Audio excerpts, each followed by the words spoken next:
Le jour J approche à grands pas. Pete Carras ne ménage pas ses efforts. Porte à porte, souvent close, affiches de campagne plantées dans les jardins comme le veut la tradition américaine. À Racine, dans le Wisconsin, le Parti vert bat campagne et tente d'attirer les déçus du Parti démocrate. C'est le parti politique le plus antidémocratique que j'ai jamais vu. L'alternative réside dans le Parti vert. Nous sommes un parti socialiste. Nous croyons en une démocratie de bas en haut. Et c'est la seule façon pour les Noirs d'accéder à l'égalité, à la libération. Et surtout, nous avons inscrit des réparations dans notre programme. Ils ne le font pas. Les autres ne le font pas. Le Wisconsin, où le vote par anticipation a déjà débuté, fait partie de ces fameux États clés capables de faire basculer l'élection. En 2016, le candidat républicain Donald Trump l'avait emporté de justesse face à la démocrate Hillary Clinton, une première en près de 30 ans.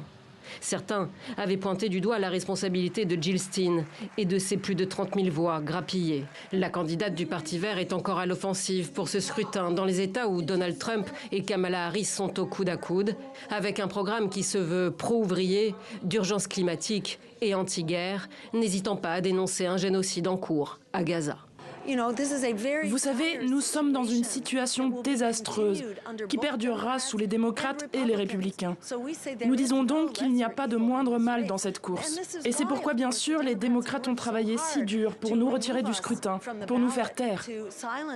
Le Parti démocrate a en effet tenté de faire retirer le nom de Jill Stein des bulletins de vote, des efforts retoqués en grande partie par la justice. Alors le camp de Kamala Harris met en garde les électeurs. Un vote Stein est en réalité un vote pour Trump. Vous pouvez ne pas aimer Kamala Harris, mais si vous voulez être sûr de pouvoir voter à l'avenir, si vous ne voulez pas être persécuté en raison de votre identité, vous savez qui devra être président en 2025. Trop pro-israélien, trop de promesses non tenues, pas assez à gauche. À une semaine de la présidentielle, les démocrates doivent encore convaincre s'ils veulent conserver la Maison-Blanche.